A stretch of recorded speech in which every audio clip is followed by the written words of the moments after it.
obrigado pela vida da tua filha. Uma vez mais eu creio que o Senhor usará a tua filha com poder e graça, no poder e na autoridade do nome de Jesus.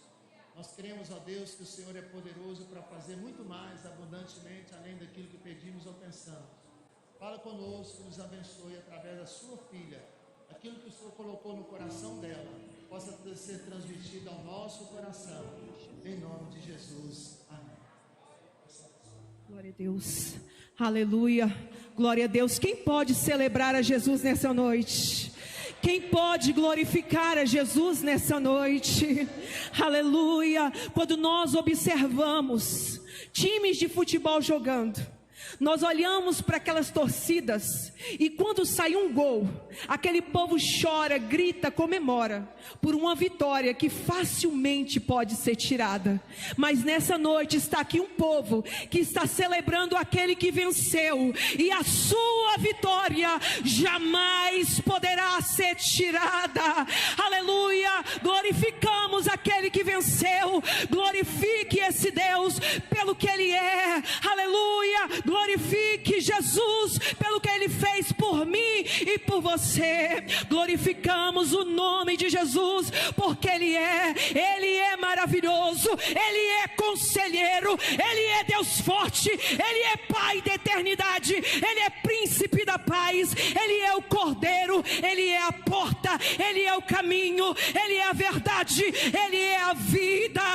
Aleluia. Ele é o Filho unigênito do Pai, Ele é a semente da mulher, Ele é o alfa, Ele é o ômega, Ele é o princípio, Ele é o fim, Ele era o que é e o que há de vir, Ele é o todo-poderoso, Ele é o Rei dos reis, Ele é Senhor dos senhores, Ele é o Rei da glória, Ele é Jesus, o nosso único Salvador. Celebre a Ele, adore a Ele, glorifique a Ele.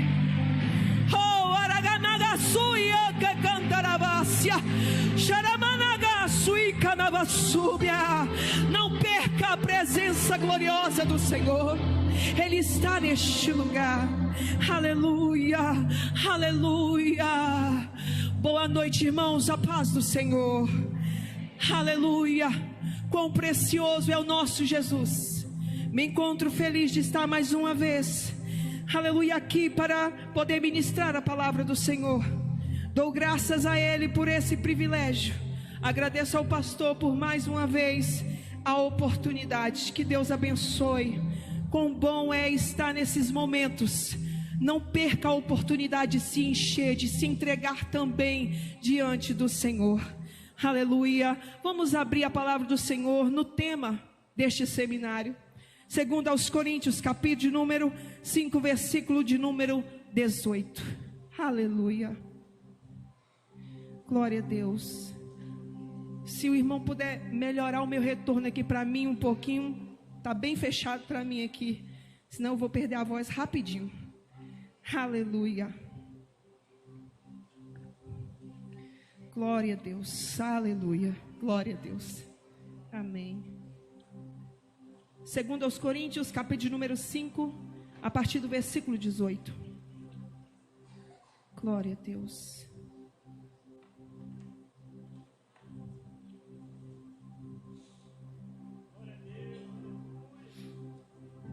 Aleluia.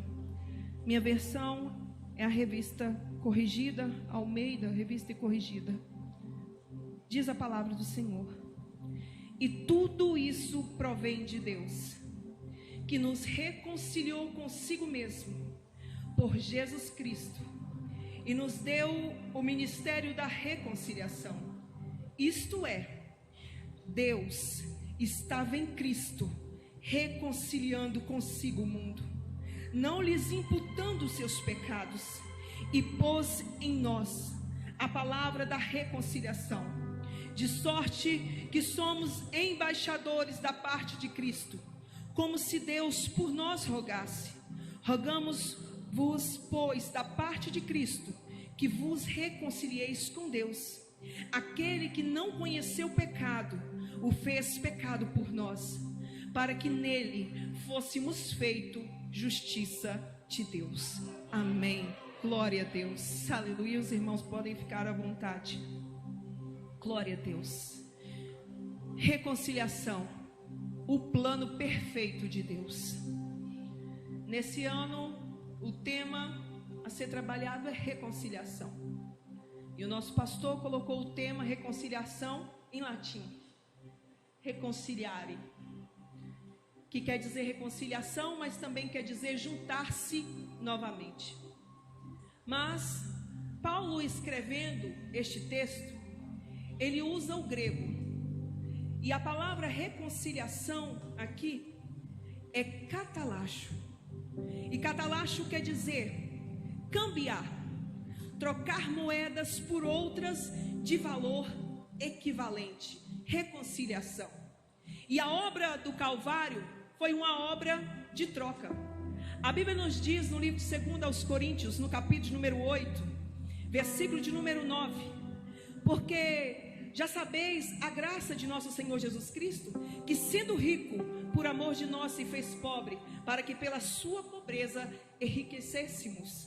Em Gálatas 3, no versículo 13 e 14 diz: Cristo nos resgatou da maldição, fazendo-se maldição por nós, para que a bênção chegasse até nós. Então foi feita uma troca.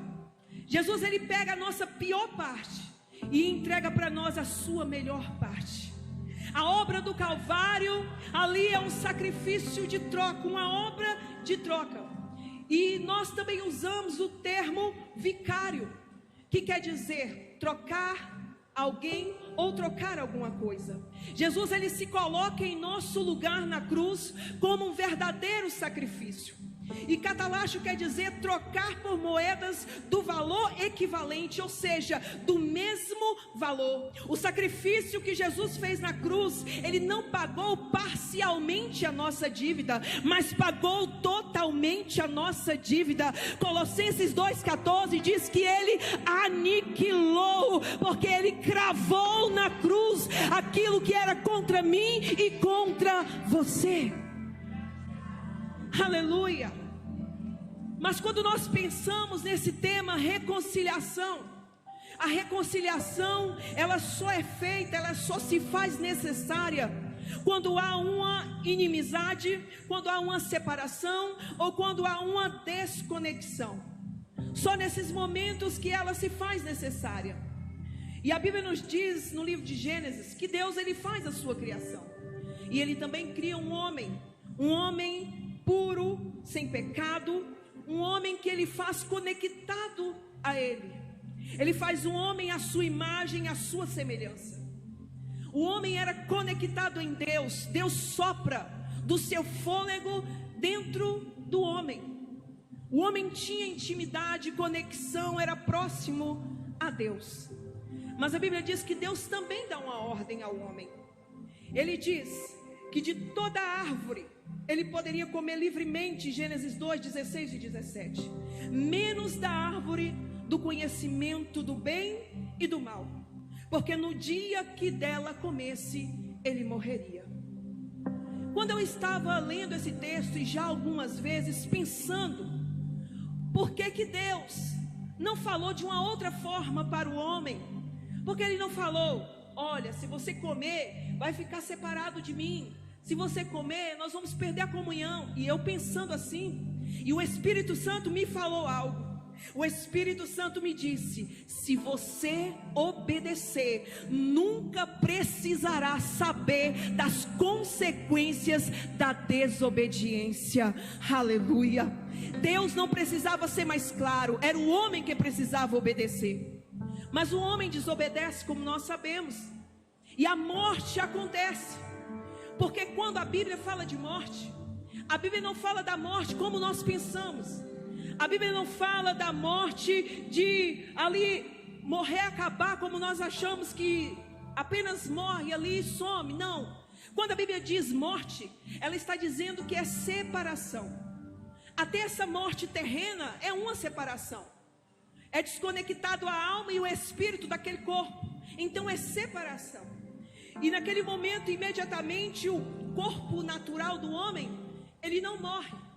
Mas no espiritual há uma separação. essa desconexão acontece. Por quê? Porque Deus é santo, e sendo santo, Ele não pode ter comunhão com o pecado. Isaías 59:2 diz que as nossas iniquidades, elas fazem separação entre nós e Deus. Então o pecado, ele faz essa separação. Perceba que Deus, quando o homem ele erra e desobedece, ele continua indo ao jardim, como sempre fazia ao virar do dia. E ele chega, mas ele começa a chamar Adão, mas ele olha e ele não diz: Adão, Adão, o que você fez? Mas Deus diz: Adão, onde você está? Porque o problema não é o que você fez, o problema é para onde o que você fez te levou, e te levou para longe de mim. O pecado de Adão leva ele para longe de Deus, e naquele momento, Deus, como justo, Ele tem que aplicar ali a sua lei, e Deus, Ele vai tirar o homem do jardim. Só que é interessante que ele começa um diálogo, com certeza, com Jesus e o Espírito Santo, e diz: nós temos que tirá-lo daqui, porque se ele ficar, ele vai comer também da árvore da vida, e será eterno.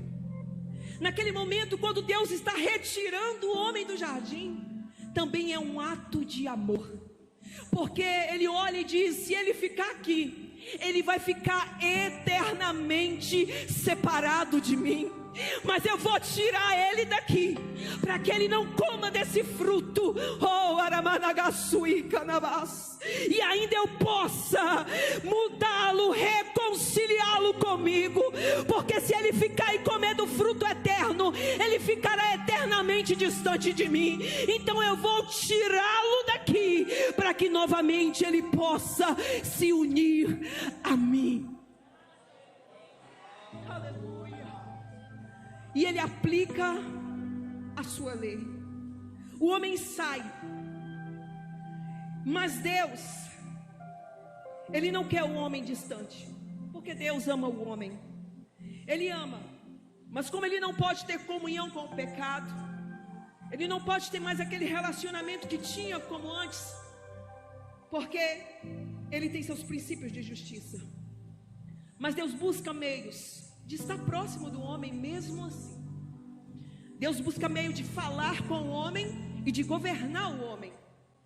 Então Deus começa a levantar profetas, começa a levantar sacerdotes, e Deus começa a reinar sobre o homem. Mas a Bíblia nos diz, no livro de 1 Samuel, versículos 8, 6 e 7, que o povo chega para Samuel e diz que quer ser como as outras nações. Eles querem um rei terreno, e Samuel não se agrada das palavras que aquelas pessoas falaram, que o povo falou. Mas o Senhor disse: faça tudo o que eles disseram, porque eles não rejeitaram a ti, antes rejeitaram a mim, para que eu não reine sobre eles.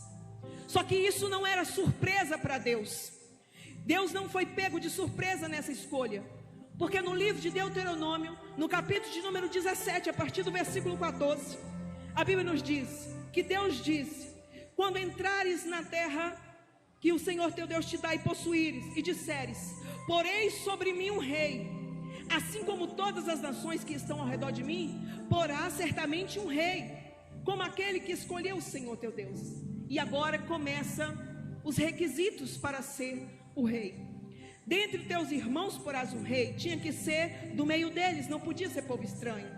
Porém, ele não multiplicará para si cavalos, não fará voltar o povo ao Egito para multiplicar cavalos.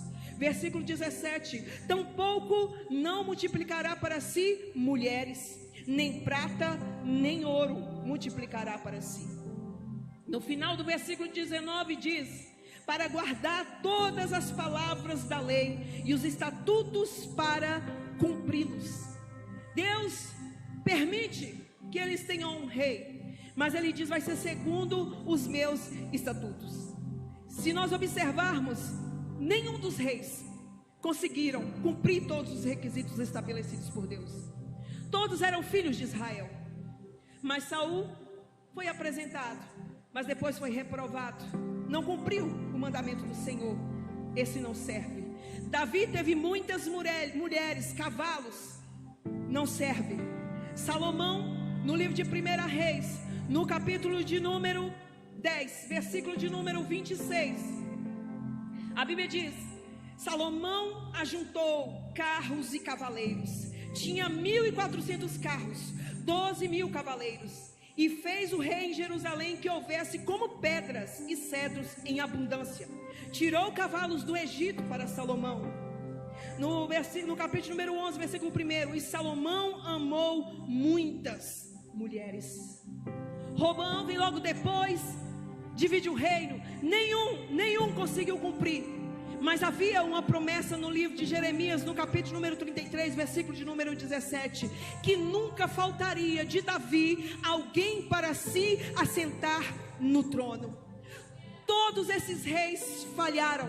E o homem continuava distante de Deus. O povo continuava afastado de Deus. Mas perceba que quem sempre busca a aproximação, quem busca a reconciliação, não é o que errou, não é o que falhou, mas é aquele que foi ofendido, que foi rejeitado. Deus que busca essa reconciliação. A Bíblia nos diz no 2 Coríntios 5,18: e tudo isso provém de Deus. Tudo que o homem tem começa em Deus. É Ele que dá o passo inicial para a reconciliação. Toda a glória da nossa reconciliação pertence a Deus de maneira absoluta. Ele planejou, Ele executou, Ele consumou. A Ele a glória da nossa reconciliação. A reconciliação, ela aponta para uma aliança, mas essa aliança começa em Deus. Mas há um problema. Por quê? Porque Deus, Ele não pode quebrar seus princípios. Então do lado nós temos um Deus justo e do lado homens injustos. Como pode resolver essa situação? Nós vemos no livro de Jó, no capítulo de número 9, versículo de número 32 e 33, Jó fazendo esse clamor: porque ele não é homem como eu, que eu possa responder, vindo juntamente o juízo. Não há entre nós árbitro que ponha a mão sobre ambos. Era necessário alguém que colocasse a mão em Deus, mas que também colocasse a mão sobre o homem. Aquele que vinha arbitrar ou ser o mediador tinha que conseguir pôr a mão em Deus e pôr a mão no homem. Tinha que pôr a mão em ambos. E Deus, Ele envia seu Filho com duas naturezas. A Bíblia nos diz no livro de Isaías, no capítulo número 9, versículo de número 6: porque um menino nos nasceu, natureza humana, um filho se nos deu, natureza divina. Na natureza humana ele tinha mãe, mas não tinha pai. Na natureza divina ele tem pai, mas não tinha mãe. Na natureza humana ele teve fome. Na natureza divina ele diz: eu sou o pão da vida. Na natureza humana ele teve sede, mas na natureza divina ele diz: quem tem sede, que venha a mim e beba. Na natureza humana ele teve cansaço. Na natureza divina ele diz: vinde a mim todos os que estáis cansados e oprimidos, que eu vos aliviarei. Na natureza humana ele morreu, mas na natureza divina ele ressuscitou. Aleluia, ele vive.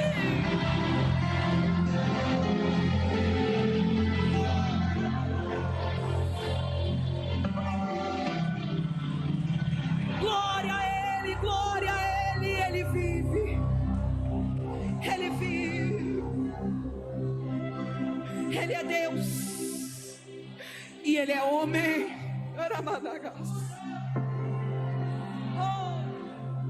Ele é Deus e ele é homem. Ele pode pôr a mão em Deus e pode pôr a mão no homem. Aleluia. E como Deus, ele conhece a Deus como ninguém. Mateus capítulo 11, versículo 27, ele diz: ninguém conhece o Pai, senão o Filho.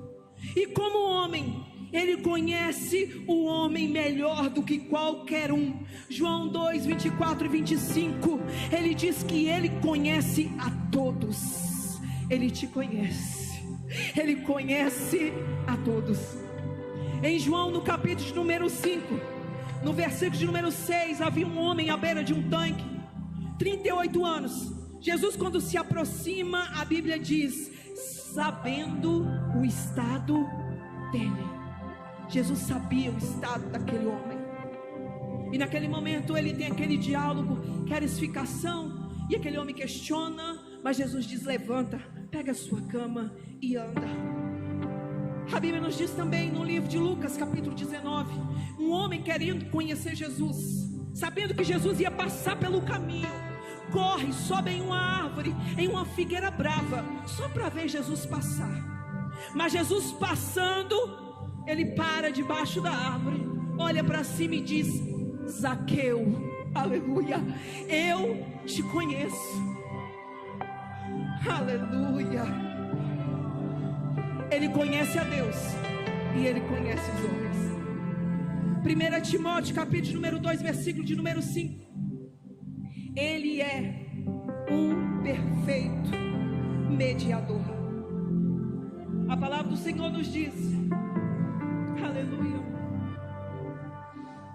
livro de 1 Timóteo capítulo 2, versículo 5. Porque há um só Deus, um só mediador entre Deus e os homens, Jesus Cristo, homem. Ele é Deus e ama a Deus. Ele é Deus e ama o homem. Ele é homem e ama a Deus. E ele é homem e ama os homens. No livro de João, no capítulo de número 14, no versículo de número 31, a Bíblia nos diz: mas é para que o mundo saiba que eu amo o Pai. Ele ama a Deus. Capítulo de número 15, versículo de número 9. Como o Pai me amou, também vos amei. Ele ama os homens. Ele é Deus e ele fala com Deus. E ele é homem, ele fala com os homens. Ele conhece as duas naturezas. Ele conhece a natureza divina e ele conhece a natureza humana. Jesus teve que suportar as duas partes. De um lado, ele suportou um Deus que a sua justiça era dura em relação ao pecado. Mas do outro lado também ele suporta homens pecadores, injustos.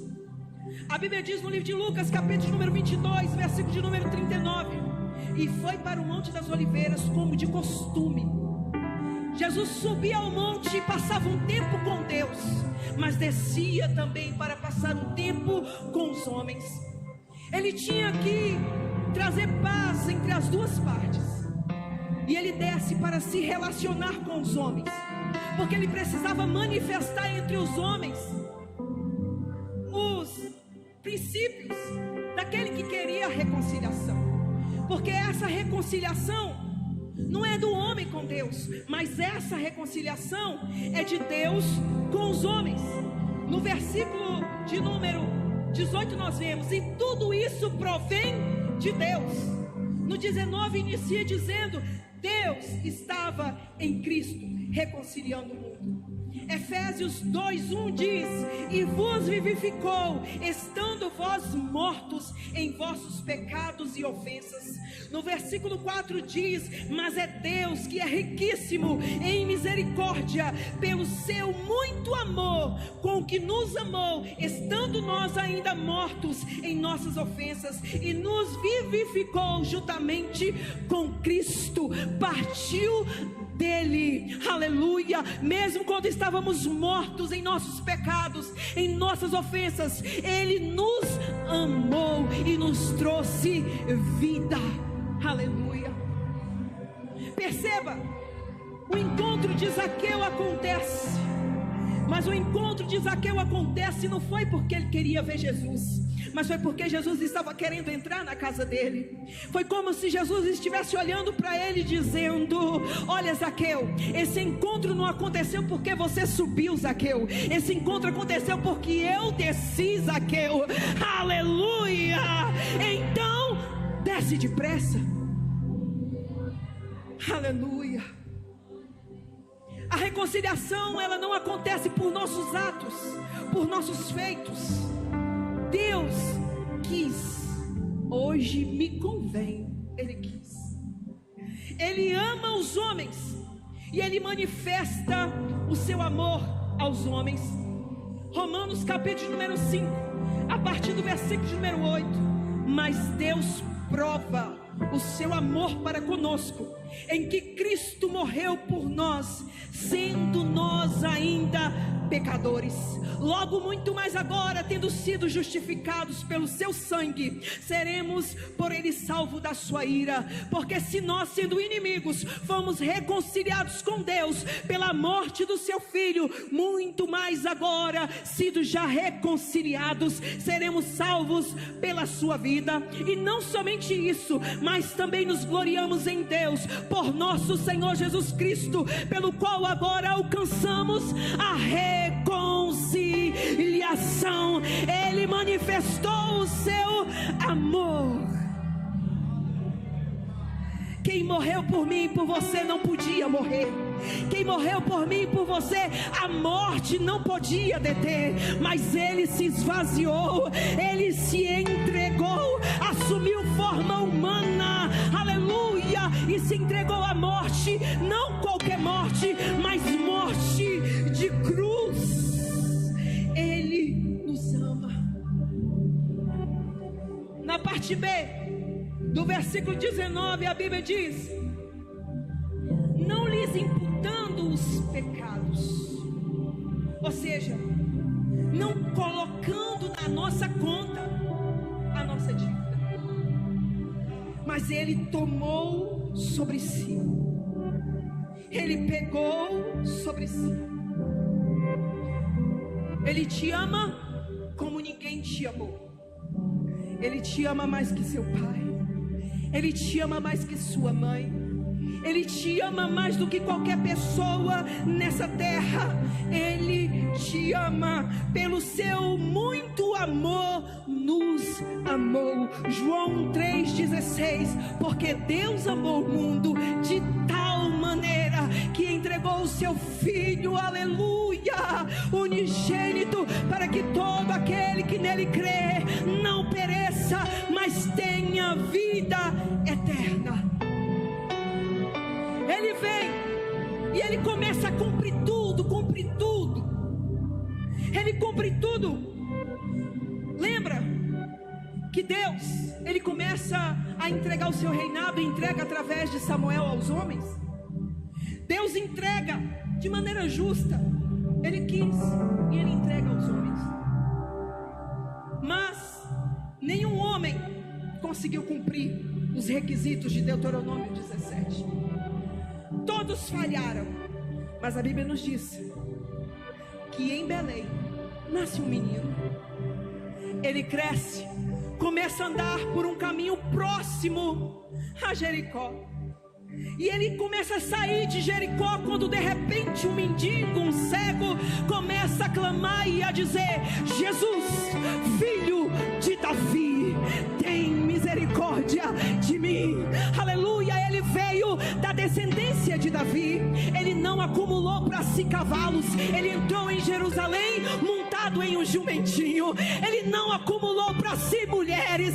Ele não teve mulheres. Ele não acumulou para si riquezas. Ele não teve riquezas. Aleluia. Então ele cumpriu todos os requisitos que Deus falou, porque ele veio e ele diz: eu não vim desfazer a lei, mas eu vim cumprir a lei. E ele cumpre a lei, e ele pega o trono de volta e assume o trono, e agora ele entrega a quem é de direito, aquele, aleluia, que é dono de todo o poder. Não precisa nascer outro. Aleluia. quando ele estava na cruz, e ele vai dar o seu brado, ele diz: está consumado. Aleluia, ele é suficiente. Ele devolve a comunhão dos homens com Deus. O véu se rasga. Perceba que é de alto a baixo. Quem queria a reconciliação partiu dele, e ele começa a destruir a amizade, a inimizade que havia entre os homens e Deus. Efésios capítulo de número 2, versículo de número 13. Mas agora em Cristo Jesus, vós que antes estava longe, já pelo sangue de Cristo chegastes perto, porque Ele é a nossa paz, a qual entre ambos os povos fez um, derrubando a parede da separação que estava no meio. Na sua carne desfez a inimizade, isto é, a lei dos mandamentos, que consistia em ordenanças para criar em si mesmo dois em um, homem fazendo a paz, e pela cruz reconciliar ambos com Deus em um corpo, matando com ele a inimizade. A barreira que estava entre o homem e Deus, ela é quebrada, ela é rompida. Aleluia, aleluia, aleluia. Tem uma história, irmãos, que diz que havia um homem que vivia em uma cidade alta. Esse homem, ele era muito rico, não tinha falta de nada. Ele trabalhava em uma empresa riquíssima, que pagava um salário muito alto para ele. Ele não tinha falta de nada, tudo que ele precisava ele tinha. Mas um dia ele conheceu um homem que vivia numa cidade baixa, pobre, miserável, não tinha nada, tinha falta de tudo, trabalhava numa empresa miserável, que o que pagava não lhe servia para nada. E esse homem que vivia na cidade alta sempre tentou ajudar o homem da cidade baixa. Enviava contentores de medicamento. O homem começava a tomar para tratar as suas doenças, mas as medicações acabavam com rapidez e as doenças voltavam. Enviava contentores de comida. Eles comiam, a comida acabava e logo a fome voltava. Enviava contentores de roupa. Eles vestiam, mas as traças comiam e eles ficavam nus novamente. E aquele homem por um bom tempo fez isso, contentor de medicamento, comida, roupa, até chegou um tempo que ele falou: o problema não são as coisas que eu mando, o problema é aquele homem. Eu vou descer para ir ter com ele. E ele pega seu carro de luxo, desce da sua cidade alta, vai até a cidade baixa. E quando o homem vê ele, ele diz oi, tudo bem? Aí o homem pobre pergunta: quem é você? Ele diz: eu sou o homem que mora na cidade alta. Aí ele diz: é você que tem mandado os contentores? Ele diz: sim, sou eu. Ele fala: cadê o contentor? Aí ele fala: não, dessa vez eu vim trazer uma coisa melhor. Eu vim receber o seu salário no seu lugar. Quanto é que você ganha? E o homem diz: eu ganho $3 por mês. Ele diz: por isso que você é miserável, é muito pouco. Aí o homem pobre perguntou: e você? Ele falou: falar não dá, e se eu escrever você não vai conseguir contar. E ele disse: eu quero ir na sua empresa receber o seu salário, e depois você vai na minha receber o meu. O homem pobre topou. Só que o homem rico diz: mas tem um problema. Se eu chegar na sua empresa com essa cara de pobre, de rico, jeito de rico, eles vão olhar para mim e vai dizer: mas você é um homem rico, quer receber a miséria do outro? O homem pobre diz: então o que nós vamos fazer? Ele diz: eu já sei, eu vou viver um tempo aqui com você. Eu vou pegar suas doenças, vou vestir as suas roupas, vou ficar magro com seus problemas, e aí eu vou. E o tempo passou, e o homem rico ficou na casa do homem pobre por alguns anos, adoeceu lá, emagreceu lá, ficou tão feio que se parecia com o homem pobre. Ele diz: agora me dá aí a sua roupa. Vestiu a roupa do homem pobre, pegou o crachá do homem pobre e foi até a empresa. Quando gritaram: homem pobre, ele disse: sou eu, presente. Entregaram o salário para ele, era tão pouco que ele gastou só com a condução e chegou sem nada. E ele diz: acabou o salário.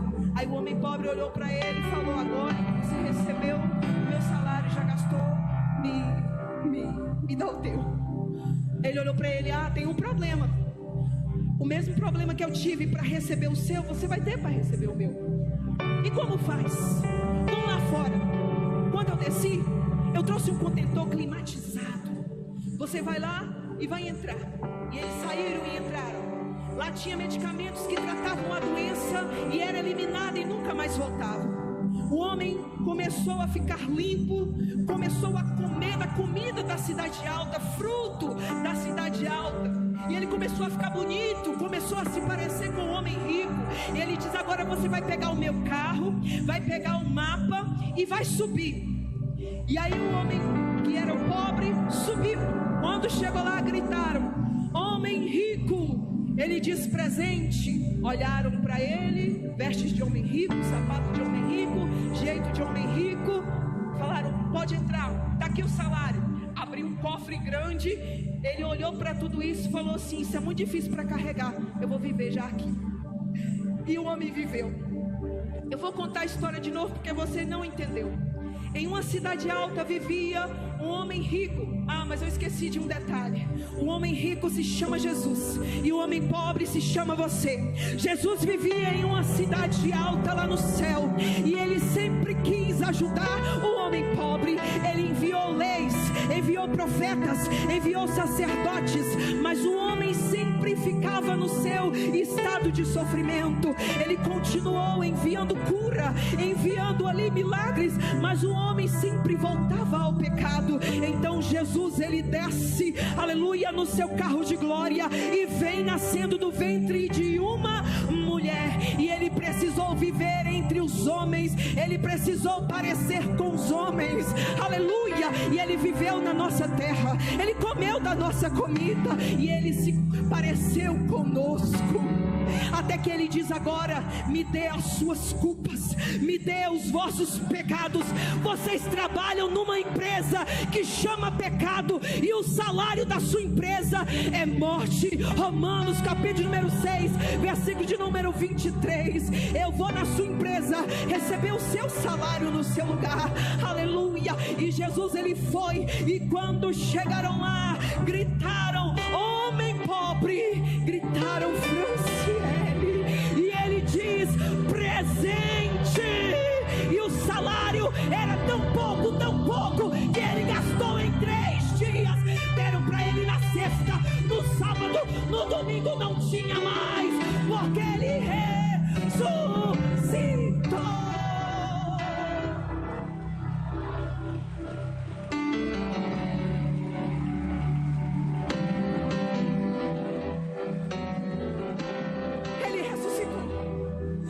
Voltou e disse: agora é a sua vez de receber o meu salário. Só que na minha terra você não entra com essa cara, você não entra com esse coração, você não entra com essa mágoa, você não entra, aleluia. Então, aleluia, nós começamos a alimentar com a palavra para nos parecer com ele. Porque ele criou um contentor chamado igreja. E quem entra aqui ele alimenta, quem entra aqui ele cura, quem entra aqui ele tira mágoa, quem entra aqui ele transforma, quem entra aqui ele restaura, aleluia. E nós estamos aqui para nos parecer com ele, amar como ele. E ele diz: agora você pode subir, pega a minha lei e suba. E então naquele dia nós subiremos. E quando chegar lá, eles vão chamar rico, filhos, porque a todos quanto receberam, deu-lhes o poder de serem feitos filhos. Perceba, o salário que Jesus recebeu não foi do trabalho que ele fez. Nós pecamos, ele morreu. Mas o salário que vamos receber não é do trabalho que nós fizemos. Ele é que é santo, ele é que é justo, ele é que é perfeito, e nós recebemos vida. Porque o salário do pecado é morte, mas o dom gratuito de Deus é vida eterna. E naquele dia eles vão chamar filho, e eu vou dizer presente, e você vai dizer presente. Pastor Geraldo, Eu vou olhar para aquelas riquezas todas, eu vou olhar para aquilo tudo e vou dizer: não dá para carregar, eu vou viver já aqui. Aleluia. Quem vai viver no céu, quem vai para a glória, quem vai para a eternidade com Cristo Jesus.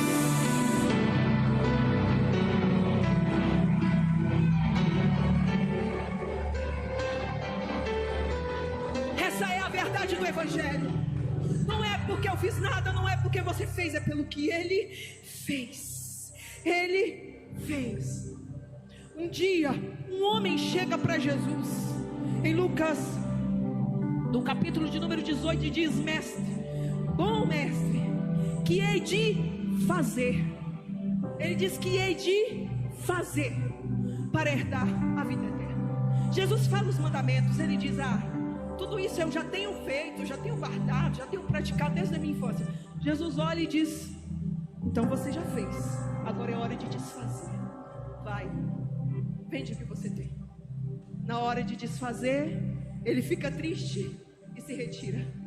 Mas no livro de Lucas, no capítulo número 19, tem um homem que recebe Jesus em sua casa, e ao invés de fazer, ele começa a desfazer. Ele diz: eu dou. Ele estava dizendo: eu desfaço, eu renuncio, porque a salvação não é fazer, é desfazer, é renúncia. E naquele momento Jesus olha e diz: o Filho do Homem veio buscar e veio salvar aquilo que se havia perdido. Aleluia. Quem perdeu não sabe onde perdeu. Nós nos perdemos, Ele não nos perde de vista. Ele veio buscar, Ele veio salvar o que se havia perdido. Você se afastou, você se esfriou, você se perdeu, mas Ele diz: eu não perdi você de vista. Aleluia. Oh, aleluia. Se coloque de pé. A nossa salvação, a nossa reconciliação é toda feita por Ele. Não há nenhuma glória em nós, a glória é dele. Feche seus olhos neste momento. Aleluia. Aleluia. Feche seus olhos.